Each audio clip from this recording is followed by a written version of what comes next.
애통하는 자라는 제목으로 함께 말씀을 대하겠습니다. 지난 시간 우리가 팔복 가운데 첫 번째 복을 살폈습니다. 심령이 가난한 자는 복이 있나니 천국이 그들의 것이며, 이 첫 번째 복을 이해하는 데 주의할 것은 이 심령이 가난하다, 이 마음이 가난하다라고 하는 걸 구원을 얻기 위한 조건으로 이해하면 안 된다는 겁니다. 천국을 받기 위한 조건으로 이해하시면 안 됩니다. 많은 사람이 이 말씀을 구원의 조건 혹은 천국에 들어가기 위한 조건으로 이해합니다. 뭐 이런 거죠. 우리에게는 구원에 대한 어떤 능력이 없음을 깨닫고 나의 힘이나 나의 능력으로는 구원받을 수 없음을 알고 하나님만 바라보는 것이다. 이게 마음이 가난한 것이다. 이게 심령이 가난한 것이다. 이렇게 해석합니다. 이 자체로 말은 아주 옳은 말입니다. 아주 멋진 신앙의 고백입니다.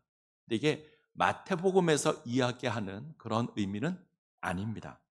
지금 마태복음은 하나님 나라를 소유하고 있는 백성들이 누리는 복, 하나님 나라를 가지고 있는 자가 누리는 복에 대해서 이야기합니다. 그 나라에 들어가기 위한 조건이 아니라 이미 그 나라를 소유하고 있는 자들이 누리는 복입니다.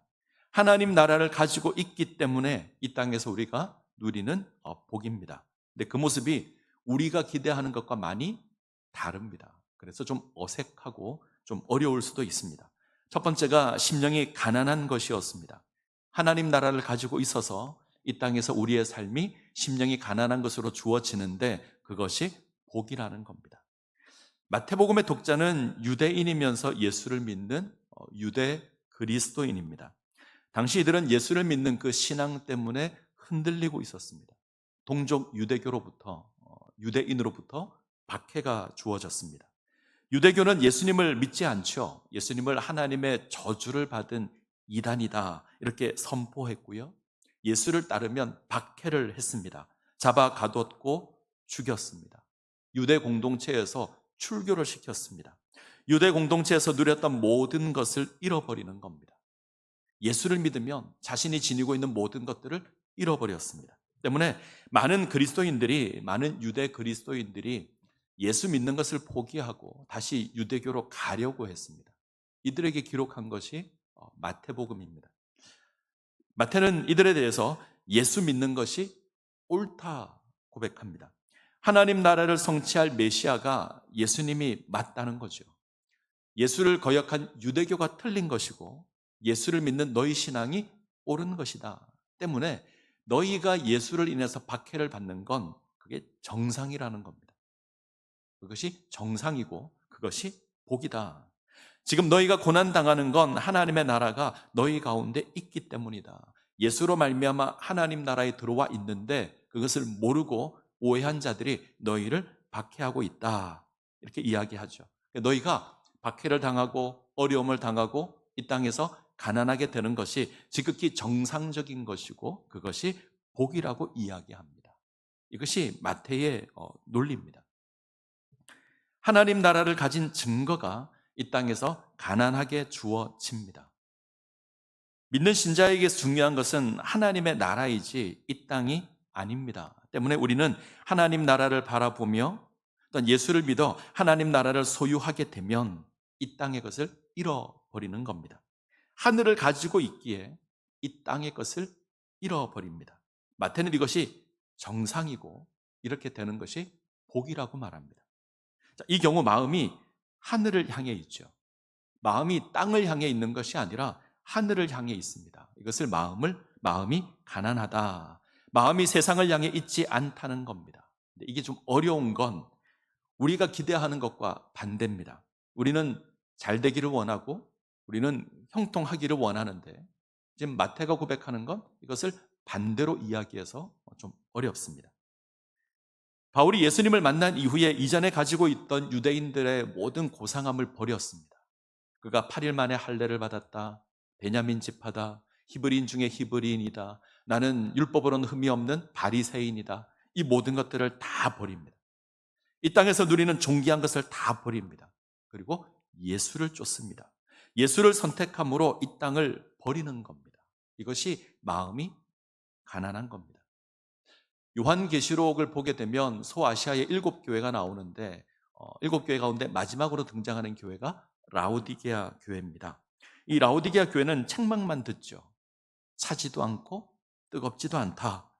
그 모습이 미지근하다. 이래서 책망을 받습니다. 우리는 차지도 않다, 뜨겁지도 않다 이것을 이렇게 해석하는 경향이 있죠. 믿으려면 제대로 믿고 믿지 않으려면 믿지 않아야 된다. 이렇게 해석하는데 그런 뜻은 아닙니다. 차지도 않고 뜨겁지도 않다는 건 유익하지 않다는 겁니다. 무익하다는 겁니다. 왜 라오디 교회가 무익한가? 자, 계시록 3장 17절입니다. 자막을 보죠. 계시록 3장 17절. 자, 같이 읽겠습니다. 네가 말하기를 나는 부자라 부요하여 부족한 것이 없다 하나 내 곤고한 것과 가련한 것과 가난한 것과 눈먼 것과 벌거벗은 것을 알지 못하는도다. 라오디게아 교회가 이렇게 고백합니다. 나는 부자라 부요해서 부족한 것이 없다. 이것이 교회의 자세였기 때문에 무익하다는 겁니다. 라오디게아 교회는 아주 부자 교회입니다. 이 라오디게아라고 하는 이 도시 자체가 엄청나게 부유한 도시입니다. 무역이 발달했고요. 은행이 발달합니다. 금융입이 발달을 하고 고급 모피와 흰 세마포가 생산되는 곳이 이곳입니다. 안약이 생산되고 안과대학이 이곳에 있었습니다. 때문에 엄청난 부를 누립니다. 한 번은 지진이 일어나서 이 도시가 말 그대로 무너진 적이 있는데 정부의 힘을 빌리지 않고 자기 힘만으로 도시를 재건했던 곳이 라오디게아입니다. 그 정도로 부자입니다. 당연히 이곳에 있는 교회도 부유했을 겁니다. 교회가 이것을 자랑합니다. 나는 부자라 부유하여 부족한 것이 없다. 근데 하나님은 이렇게 말씀하시죠. 라오디게아 교회가 가난하다. 곤고하고 가련하고 가난하고 눈멀었고 벌거벗었다. 왜 가난하죠? 하나님에 대해서 가난하기 때문입니다. 세상 물질에 대해서는 가득하지만 세상 물질에 대해서는 부요하지만 정작 하나님이 없습니다. 지금 라오디게아 교회는 그 마음이 세상의 것으로 부유합니다. 세상의 것으로 가득 차 있습니다. 예수님이 말씀하시는 심령이 가난하다라고 하는 건 이 라오디게아 교회와 반대를 의미합니다. 세상의 것으로 가득 차 있지 않은 겁니다. 하나님으로 가득 차 있는 것이 심령이 가난하다 이렇게 고백합니다.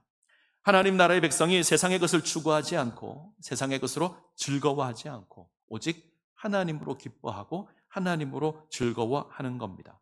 세상의 복으로 마음이 부유하지 않고 하늘의 것으로 부유한 자, 이것이 심령이 가난한 자입니다. 자, 이제 우리가 두 번째 복을 볼 텐데 두 번째 복은 애통하는 자입니다. 애통하는 자가 복이 있는데 그가 위로를 받게 된다.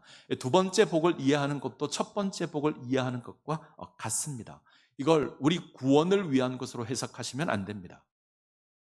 로마서에서 구원을 설명하는 것으로 해석하면 안 됩니다. 우리는 죄인이며 구원에 아무런 조건이 없기에 우리는 우리 연약함을 인해서 애통해야 된다. 그러면 하나님의 은혜를 입을 것이다. 하나님이 위로해 주실 것이다. 이 자체는 너무나 은혜스러운데 이것이 마태복음의 의미는 아닙니다. 나아가서 우리의 연약함을 말하는 것도 아닙니다. 우리가 얼마 전에 봤죠. 하늘에 속한 존재로 부름을 입었는데 우리가 이 땅에서 죄를 짓고 삽니다. 우리 몸에 여전히 죄가 있어서 그렇습니다. 그 나약함을 인하여서 우리가 애통해야 된다, 탄식해야 된다. 바울의 표현을 빌리면 오호라 나는 공고한 사람이로다 이렇게 고백한다는 거죠. 이 자체도 옳은 것이지만 이게 마태복음에서 이야기하는 애통하는 자는 아닙니다. 지금 애통하는 것은 하나님 나라의 백성이 애통하는 겁니다. 하나님 나라에 들어가기 위해서 애통하는 것이 아니라 하나님 나라의 백성이 애통하는 겁니다. 더 거룩해지기 위해서 애통하는 것도 아닙니다. 하나님 나라를 누리고 있기 때문에 지녀야 될 자세가 애통입니다. 이렇게 물을 수 있죠.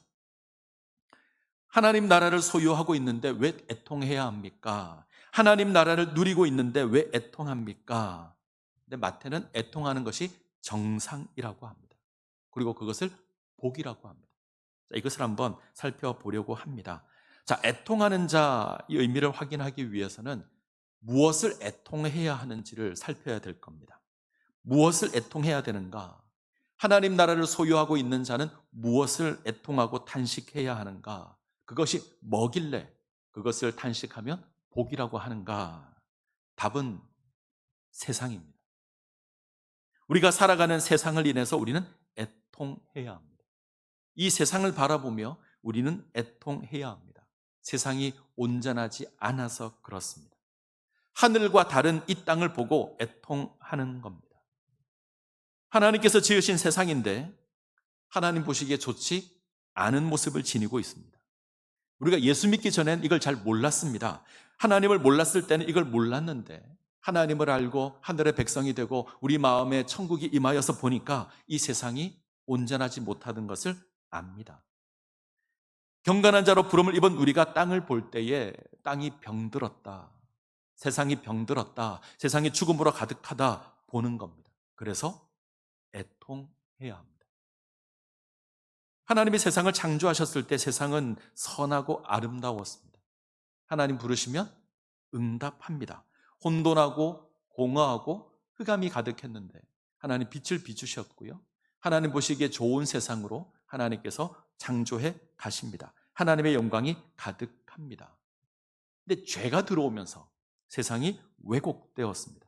하나님의 계획과는, 하나님의 뜻과는 정반대 모습을 지닙니다. 죄가 가득하고 부패하고 썩은 냄새가 납니다.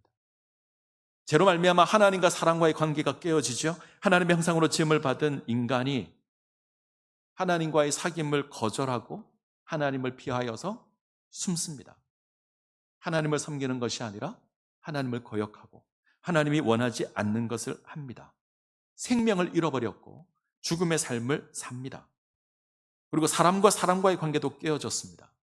내 뼈 중에 뼈요 내 살 중에 살이라 이렇게 고백했던 인생인데 이제는 질투하고 시기하고 살인하고 다툼이 일어납니다. 속고 속이며 살아갑니다. 사람과 자연과의 관계도 마찬가지입니다. 죄로 말미암아 타락하여서 채소와 열매를 맺는 것이 아니라 가시와 엉겅퀴를 냅니다. 하나님의 선한 창조, 이것이 이 세상이었는데 이제는 죄악이 가득합니다. 모양이 바뀐 건 없죠. 창조 세계 모습은 그대로입니다. 인간이 죄를 지었다고 하지만 사람 머리에 뿔이 난 것도 아닙니다. 하늘의 별이 땅으로 떨어진 것도 아닙니다. 그대로인데 그런데 하나님은 이 땅을 보시고 더 이상 기뻐하지 않으십니다. 방향이 바뀌었습니다. 하나님을 향해 세워져야 될 이 방향이 이제는 세상을 향해 있습니다. 하나님을 알고 하나님을 섬겨야 하는 세상인데 이제는 하나님을 거역하고 하나님을 섬기지 않습니다. 무엇보다 선의 기준이 바뀌었습니다. 하나님 보시기에 좋았더라, 이게 선이었는데 이제는 사람 보기에 좋았더라, 나 보기에 좋았더라 이렇게 바뀌었습니다. 하나님이 기준이었는데 이제는 인생이 기준으로 바뀌었습니다. 사탄이 유혹했을 때 하와는 하나님께서 금하신 선악을 알게 하는 나무의 열매를 봅니다. 그랬더니 이 선악과가 먹음직도 하고 보암직도 하고 지혜롭게 할 만큼 탐스럽게 보입니다. 이전에 하나님이 금한 것이었거든요.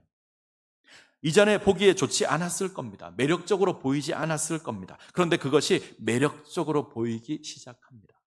많은 학자들이 번역을 이렇게 합니다. 하와 보기에 좋았더라.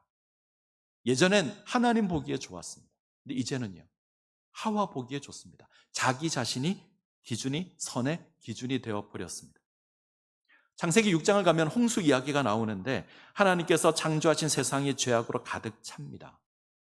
그 단면이 성경에 기록되어 있는데 하나님의 아들들이 사람의 딸들을 보고 자기가 좋아하는 여자들을 아내로 삼습니다. 그러자 하나님이 심판하시거든요. 아니, 결혼하는 게 어떻게 죄가 될 수 있습니까? 우리는 물을 수 있죠. 근데 죄가 될 수 있습니다. 기준이 바뀌었습니다. 자기들이 좋아하는 여자를 아내로 삼습니다. 하나님 보기에 좋았다라가 아니라 자기 보기에 좋았다라로 바뀌었습니다. 더 이상 하나님 보시기에 좋은 건 이 땅에 없습니다. 사람이 기준이 되었고 자기 마음에 좋은 대로 그렇게 행동합니다.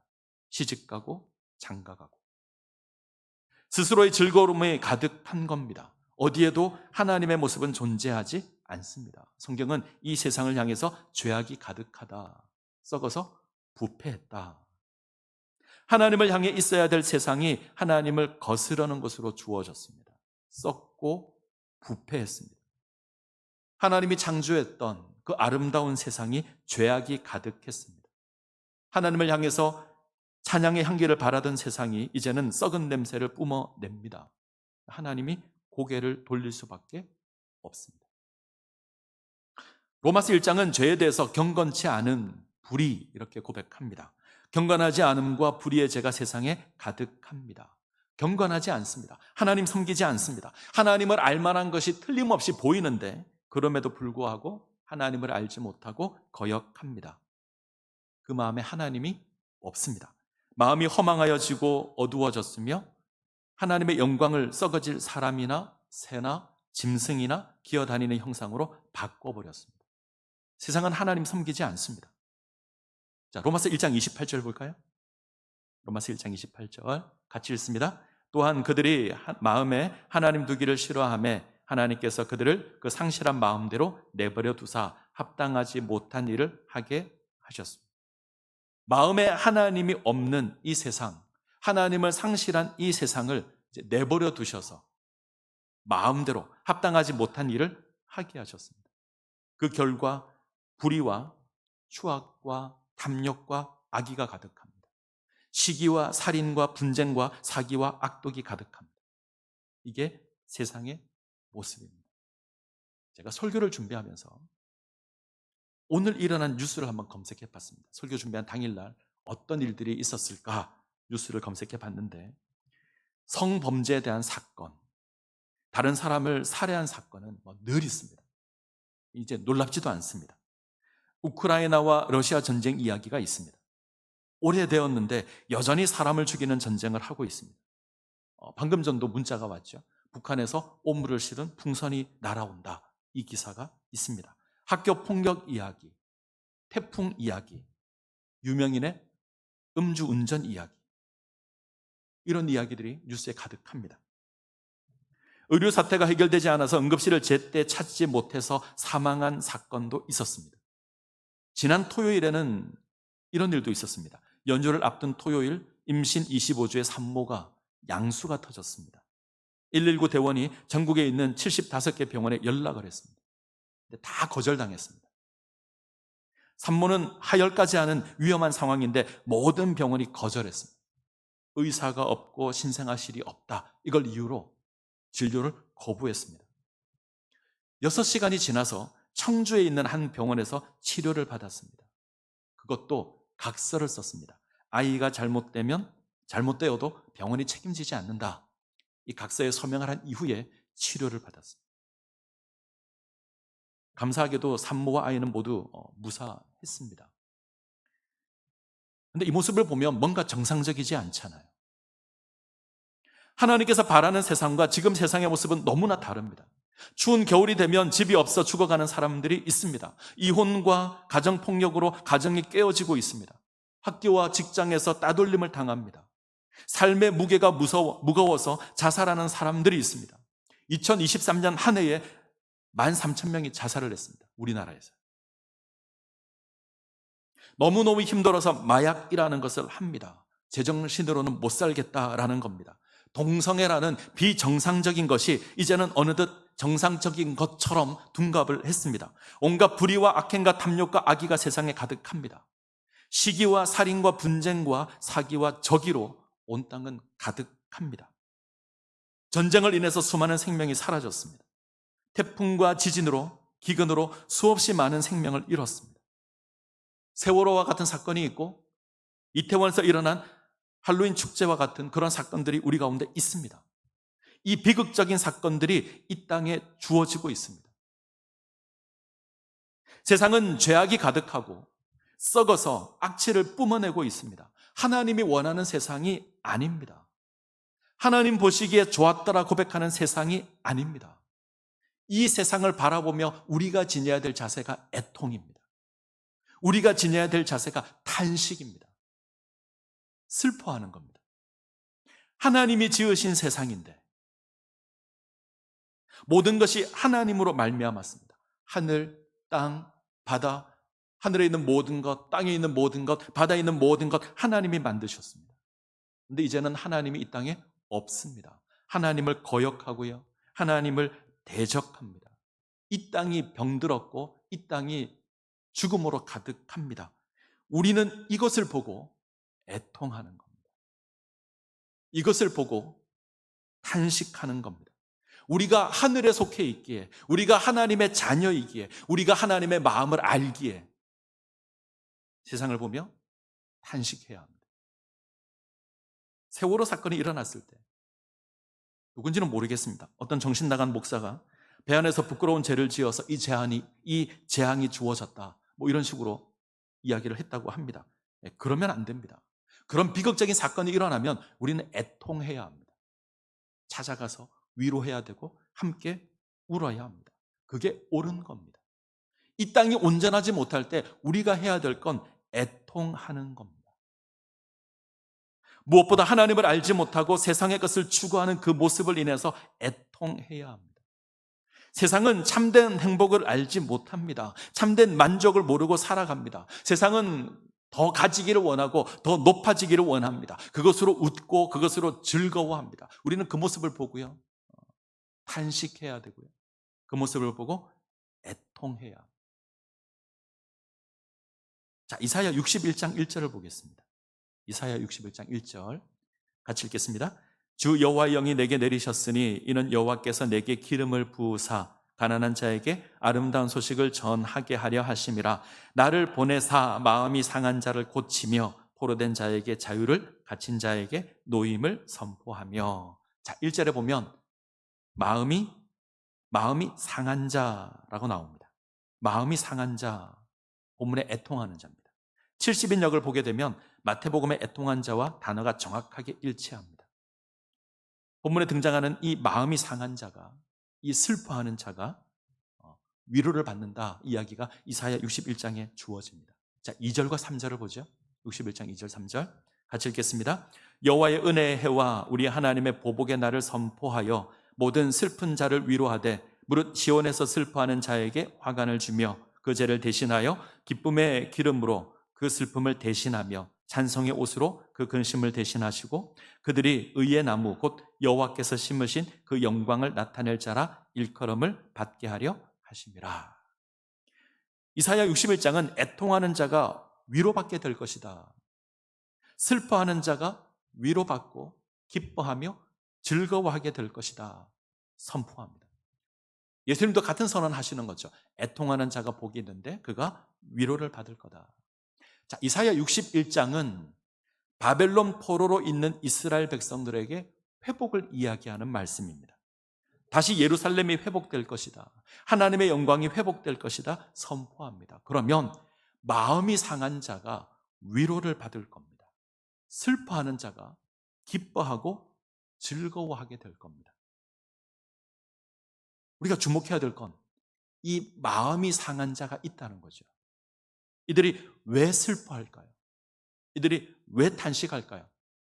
하나님의 영광이 가득 차야 될 그 예루살렘이 무너져서 그렇습니다. 하나님을 섬겨야 할 그 예루살렘이 폐허가 됐기 때문에 그렇습니다. 기쁨으로 하나님을 섬겨야 될 이스라엘이 죄악이 가득해서 망했기 때문입니다. 하나님 앞에 온전해야 될 예루살렘이, 하나님 앞에 온전해야 될 그 이스라엘이 하나님을 섬기지 않았고 하나님을 거역했고 넘어졌고 황폐화되었기, 그래서 애통하고 탄식하는 겁니다. 더 이상 하나님 보시기에 좋지 않은 그 모습을 보고 속상해하는 겁니다. 4절을 볼까요? 61장 4절 같이 읽습니다.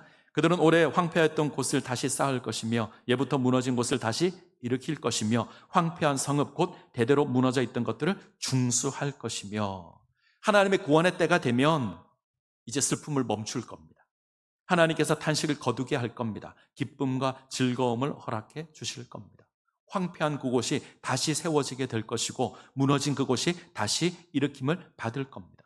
이 위로의 때가 있습니다. 네, 중요한 건 지금은 그때가 아니죠. 지금은 무너진 때이고 지금은 황폐하게 되어 있는 때입니다. 그래서 슬퍼하는 겁니다. 그래서 애통하는 겁니다. 중요한 건 애통은 하나님을 모르는 자들이 할 수 있는 게 아닙니다. 탄식은 하나님을 모르는 자들이 할 수 있는 게 아닙니다. 하나님의 백성만이 할 수 있는 겁니다. 하나님을 알고 하나님의 마음을 알기에 애통하고 탄식합니다. 하나님을 거역하는 세상을 향한 그 하나님의 마음을 알기에 애통하고 탄식합니다. 제가 창세기 6장 홍수 심판을 설교할 때 제목이 하나님의 슬퍼하심이었습니다. 세상의 죄악된 모습을 홍수로 심판하시는 그 모습이 제게는 하나님의 슬픔으로 보였습니다. 창세기 6장 6절에 땅 위에 사람 지으셨음을 한탄하사 마음에 근심하시고, 이걸 새 번역은 마음 아파하셨다 이렇게 번역을 했습니다. 하나님께서 이 세상을 보시고 마음 아파하십니다. 죄악이 가득한 세상을 보시고 마음 아파하십니다. 하나님 기뻐하시며 너무 즐거운 마음으로 세상을 창조하셨습니다. 세상을 창조하시고 너무나 기뻐하셨던 하나님이십니다. 그런데 이제는 당신을 떠났고 하나님을 거역하고 온갖 죄악의 냄새를 뿜어냅니다. 그래서 하나님 마음을 아파하십니다. 우리가 하나님 몰랐을 때는 우리 이거 모릅니다. 이 세상의 상태를 몰랐을 겁니다. 하나님을 몰랐으니 하나님의 마음도 몰랐을 겁니다. 근데 하나님의 자녀가 되고 하나님의 마음을 알게 되면 이 하나님의 슬픔도 알 겁니다. 그 슬픔에 동참하는 겁니다. 하나님 세상을 보시며 슬퍼하셨듯이 우리 역시 이 땅의 모습을 보고 슬퍼하는 겁니다. 이 세상을 보며 애통하는 겁니다. 하나님 알지 못하던 세상을 애통해야 되고요. 하나님을 거역하는 이 세상을 인해서 우리는 슬퍼해야 합니다. 세상의 죄악을 인해서 애통해야 되며 세상의 비극적인 모습을 보며 슬퍼해야 합니다. 세상을 향한 하나님의 그 마음을 알기에 우리도 단식해야 합니다. 무조건 슬퍼하라 이런 말은 아닙니다. 우리는 기뻐해야 되죠. 우리에게 주어진 그 놀라운 구원을 인해서 이 땅에 완성될 그 하나님 나라를 인해서 우리는 기뻐해야 합니다. 동시에 세상을 향해서 슬퍼해야 합니다. 탄식해야 합니다. 우리는 애통함으로 이 땅에 하나님 나라가 임하기를 간구하는 자들입니다. 하나님의 영광의 나라가 이 땅에 임하여서 이 모든 것들이 바로 되기를 소망하는 겁니다. 우리 애통은 완성된 하나님 나라에서 기쁨으로 바뀔 겁니다.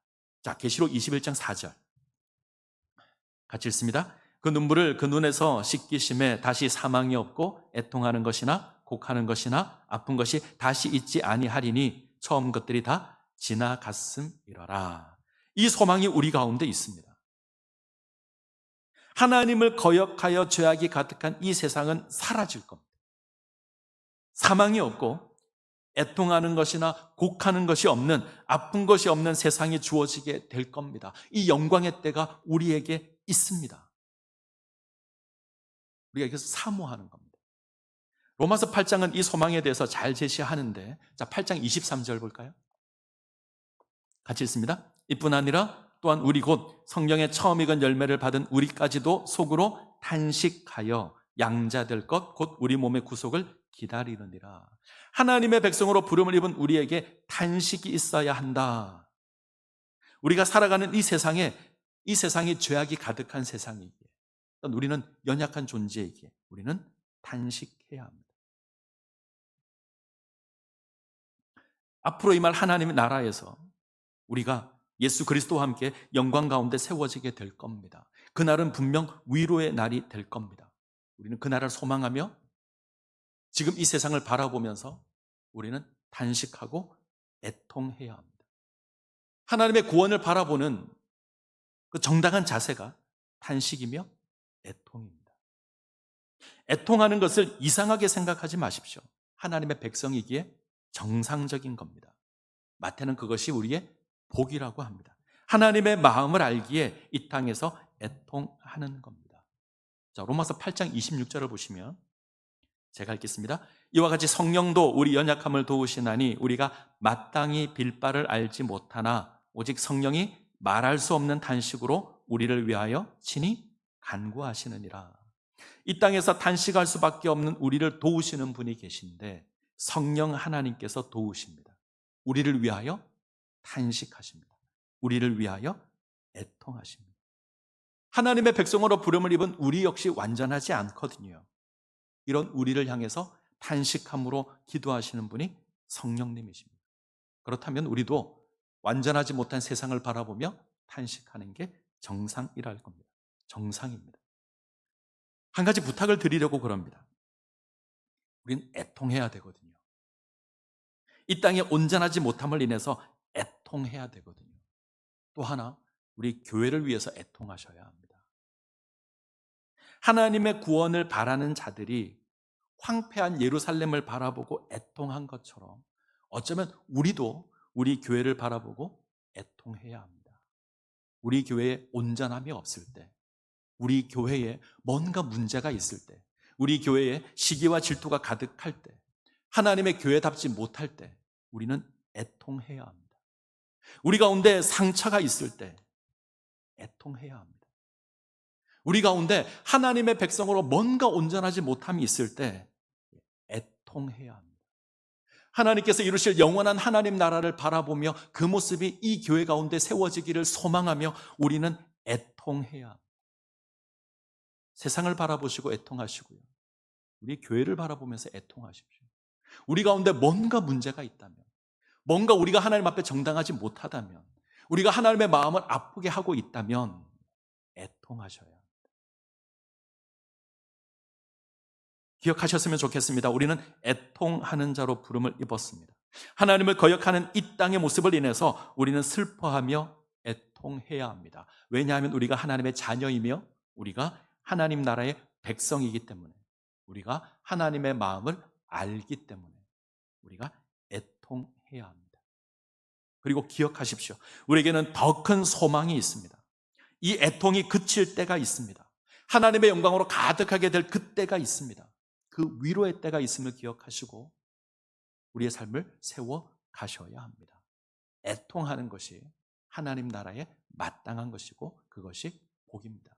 이 땅을 향해서, 이 땅의 온전하지 못함을 향해서 애통하시고, 또한 우리 공동체에 온전하지 못함이 주어질 때 또한 애통하셔서 우리가 하나님 나라에 하나님의 놀라운 역사를 소망하는 그 모습 가운데 세워지시기를 간절히 소원합니다. 기도하시겠습니다.